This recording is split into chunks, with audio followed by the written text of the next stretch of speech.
Hola amigos, ¿cómo están? Bienvenidos a esta nueva edición de la Biblia bajo los lentes. Y en esta ocasión vamos a meditar, a pensar un poco, a analizar uno de los pasajes quizás más emocionantes del libro de Génesis y quizás uno de los más controversiales también. Se trata del pasaje que está en el capítulo 22 de Génesis y que en la tradición judía es conocido como la atadura de Isaac y que en la tradición cristiana es conocido como el casi sacrificio de Isaac. Este es un pasaje lleno de misterio y de cosas y de detallitos que vamos a ir analizando, y sin perder más tiempo vamos a disminuir esta imagen como siempre para dejar lugar al texto. Y aquí está el texto de Génesis capítulo 22. Y vamos a leer, nos vamos a concentrar en los primeros 8 versículos. Esta es una historia conocida por la mayor parte de la gente, así es que no vamos a contarla entera. Dice así entonces Génesis capítulo 22. Y aconteció después de estas cosas que probó Dios a Abraham y le dijo: Abraham. Y él respondió: heme aquí. Y dijo: toma ahora tu hijo, tu único, Isaac, a quien amas, y vete a tierra de Moriah, y ofrécelo allí en holocausto sobre uno de los montes que yo te diré. Y Abraham se levantó muy de mañana, y enalbardó su asno, y tomó consigo 2 mozos suyos, y a Isaac su hijo, y cortó leña para el holocausto, y se levantó y fue al lugar que Dios le dijo.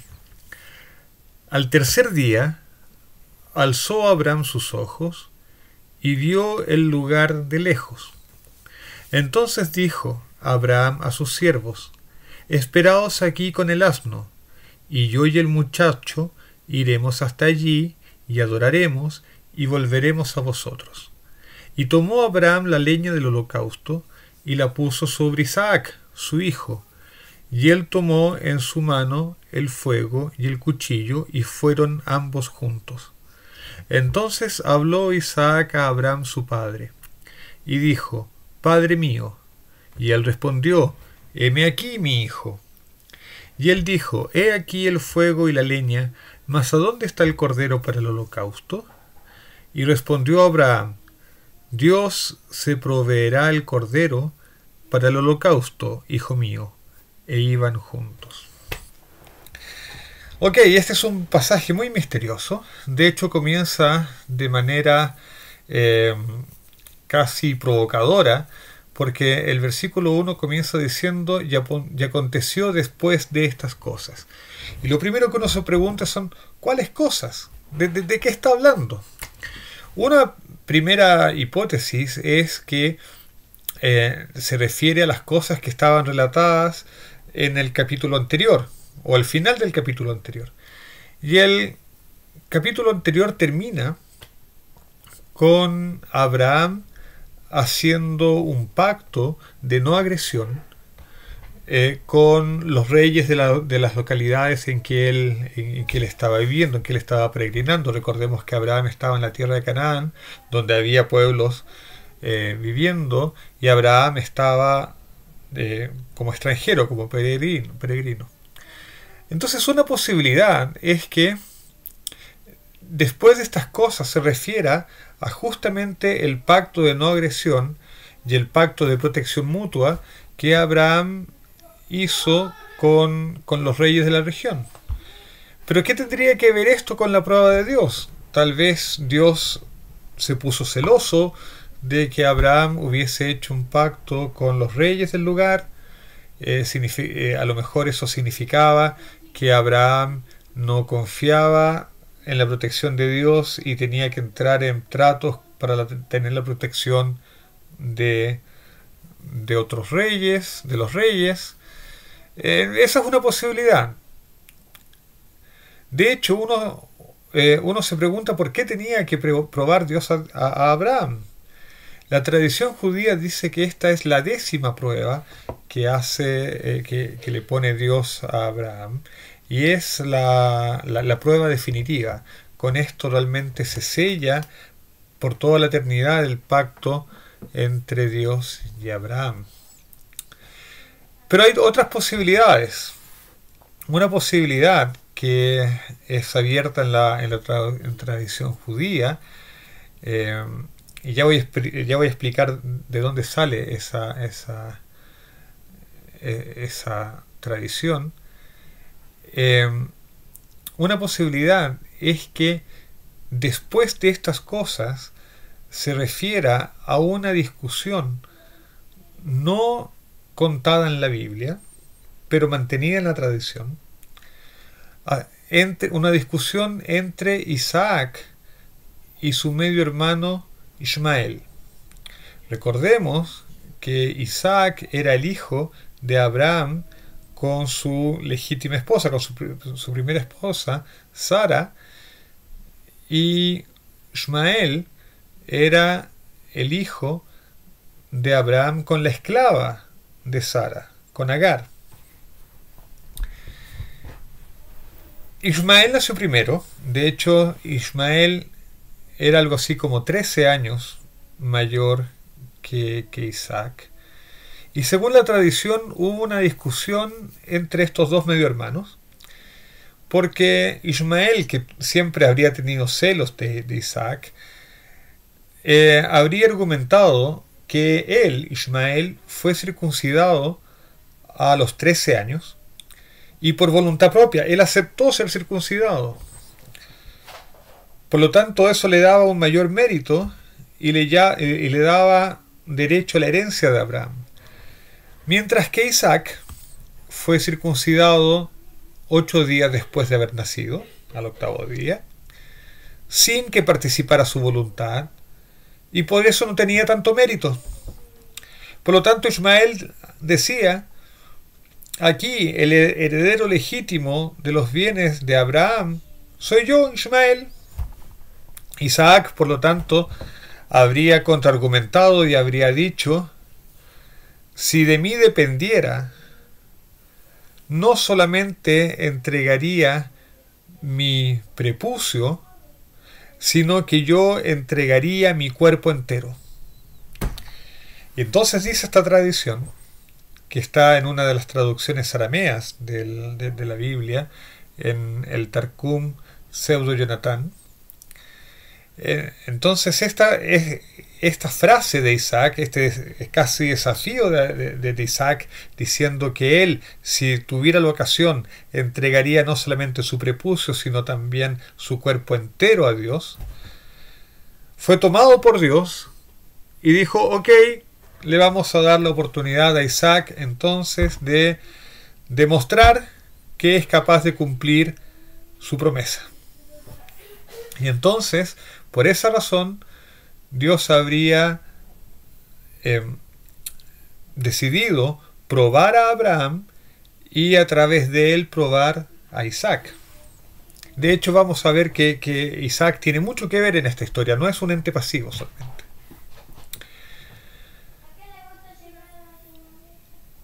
Y esa es la primera cosa extraña, ¿no es cierto? El primer misterio que tratamos de aclarar un poco que tiene este relato. Luego hay otra cosa curiosa, que es la insistencia que tiene el texto en la relación de padre e hijo entre Abraham e Isaac. De hecho, el versículo 2 es sumamente curioso. Dice: toma ahora tu hijo, tu único, Isaac. Isaac no era el único hijo de Abraham. Abraham tenía otro hijo, Ismael. Pero de alguna manera Dios le va diciendo a Abraham que Isaac tiene un estatus especial. De hecho, sabemos que Abraham amaba a Isaac y también amaba a Ismael. Por lo tanto, uno podría decir que el texto es ambiguo, el relato es ambiguo, hasta que Dios nombra específicamente a Isaac. Cuando Dios nombra y dice tu hijo, Abraham no sabe de quién está hablando, si de Ismael o de Isaac. Tu único es algo raro, él tiene dos. Isaac, a quien amas, pero también amó a Ismael. Pero Isaac es el que está envuelto en esta tierra.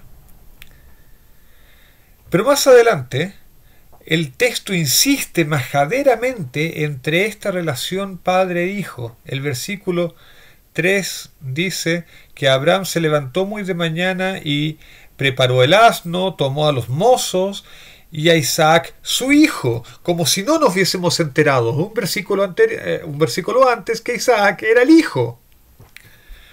Luego, más adelante, en el versículo 6 se nos vuelve a repetir: y tomó a Abraham la leña del holocausto y la puso sobre Isaac su hijo, como si hubiésemos olvidado que Isaac era el hijo del que se estaba hablando en este capítulo. Luego el versículo 7 dice: entonces habló Isaac a Abraham su padre y dijo: Padre mío. Y Abraham respondió: heme aquí, mi hijo. ¿Cómo? Tenemos que acordarnos a cada versículo que Isaac es el hijo y que Abraham es el padre. Aquí hay ciertamente una repetición que es majadera. Y uno debería preguntarse por qué esta insistencia, esta repetición. Otra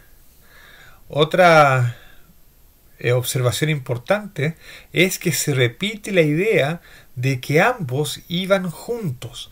El versículo 6 dice que luego de que Abraham tomó la leña y tomó el fuego y el cuchillo, Isaac y Abraham ambos iban juntos, fueron juntos.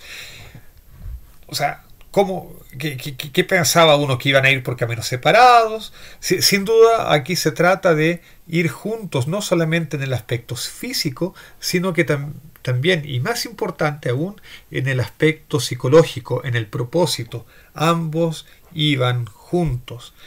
Y a estas alturas uno empieza a entender que Isaac sospechaba que había algo en el ambiente, había algo raro, porque en el versículo 8, el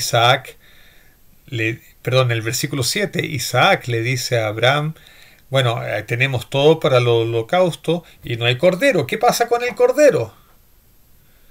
Y Abraham le da una respuesta que parece pretexto, que parece medio boba. Dios se proveerá el cordero. Y a pesar de eso, a pesar de esa respuesta medio boba, y a pesar de que Isaac ya olía en el ambiente de que algo raro pasaba y que probablemente algo iba a suceder con él, los dos iban juntos. Si uno lee el relato hasta el final, de hecho, uno va descubriendo en el versículo 9 que cuando llegaron al lugar donde tenía que hacerse el sacrificio, y Abraham edificó un altar y puso la leña sobre ese altar y ató a Isaac, su hijo, de nuevo se repite la idea de hijo, y le puso en el altar sobre la leña. A estas alturas del partido, Isaac tenía algo así como 30 años y Abraham ya era bastante anciano, sobrepasaba con amplitud los 100 años. Isaac podría haberse zafado muy fácilmente, podría haber rechazado ser atado, podría haber escapado fácilmente de su padre diciendo: ¿de qué se trata esto? Que mi padre me quiere matar. Pero el versículo da a entender que Abraham ató a Isaac con la aprobación de Isaac. Y entonces incluso en el mismo hecho de ser atados, Abraham e Isaac iban juntos. Y aquí nos encontramos bajo un hecho angustiante. Tenemos un padre en el versículo 10 que está a punto de degollar a su hijo, dice el versículo 10, y extendió a Abraham su mano y tomó el cuchillo para degollar a su hijo. De nuevo el hijo. Un padre a punto de matar a su hijo, al hijo que amaba.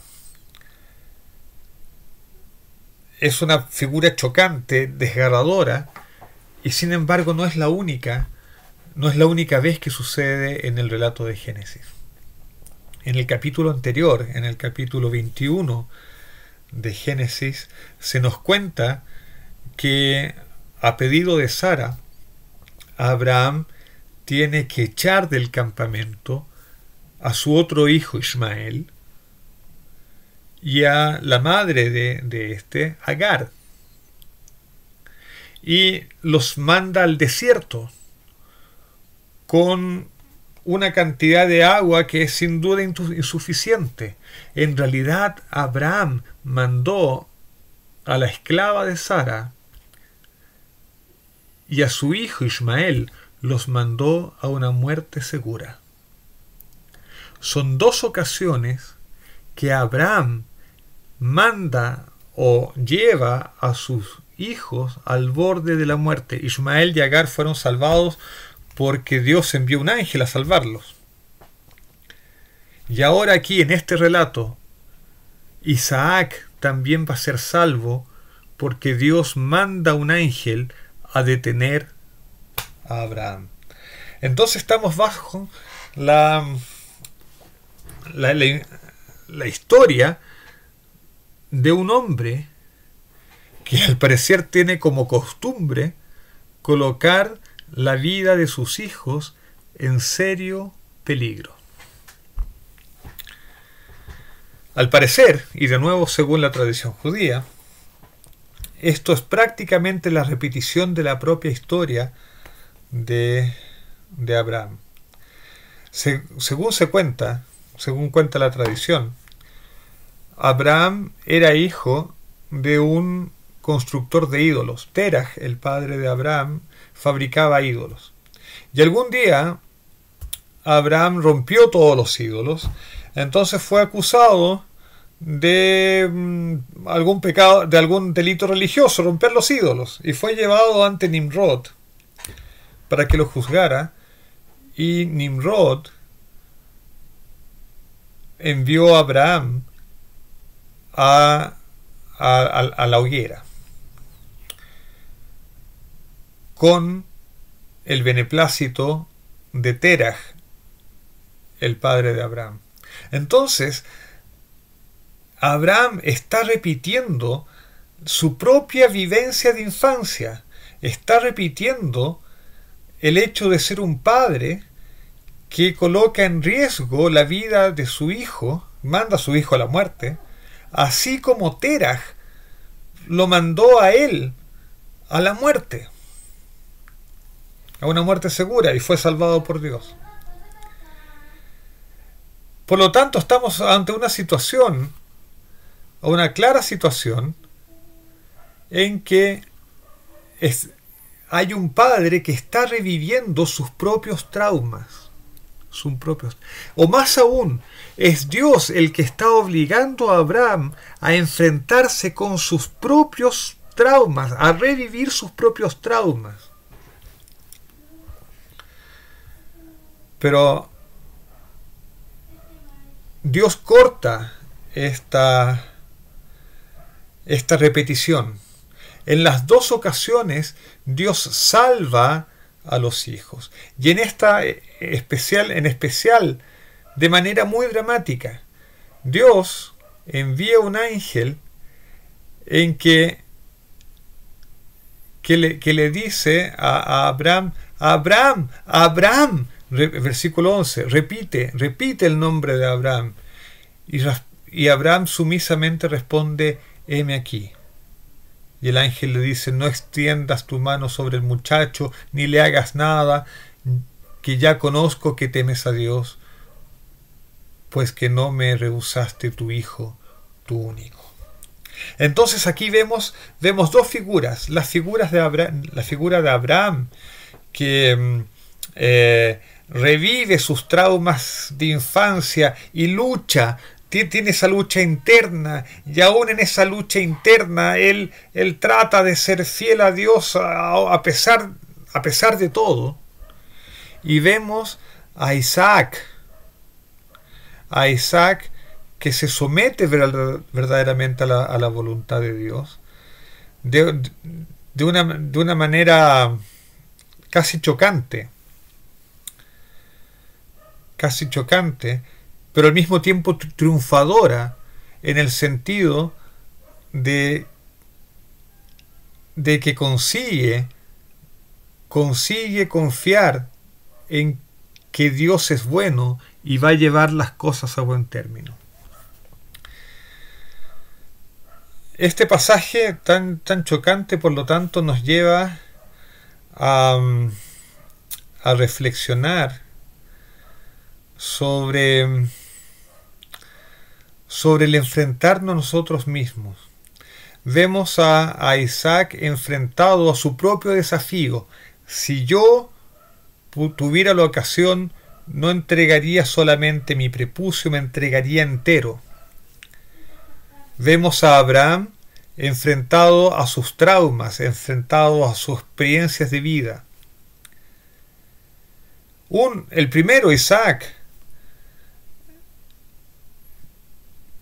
cae un poco en la arrogancia. Abraham tiene que revivir para sanar sus heridas. Dios los coloca en las situaciones en que puede superar, en que los dos pueden superar esas falencias, pueden reparar sus falencias. Y después de este episodio, ni Isaac ni Abraham van a ser los mismos. Abraham va a haber aprendido algo acerca de él mismo y acerca de Dios. Va a haber aprendido que no es la voluntad de Dios llevar las cosas hasta extremos tales como matar a su hijo. E Isaac va a haber aprendido que él puede confiar en Dios en todas las circunstancias. Y de hecho, él va a vivir a partir de entonces en esa absoluta confianza en Dios.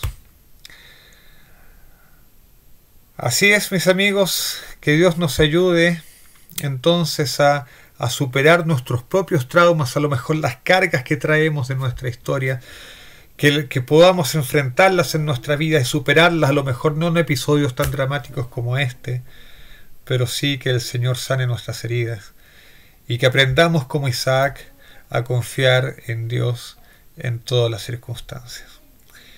Eso es todo por ahora. Nos vemos en una próxima ocasión viendo algún pasaje más de la Biblia y colocando la Biblia bajo los lentes. Que tengan todos un buen restante de semana.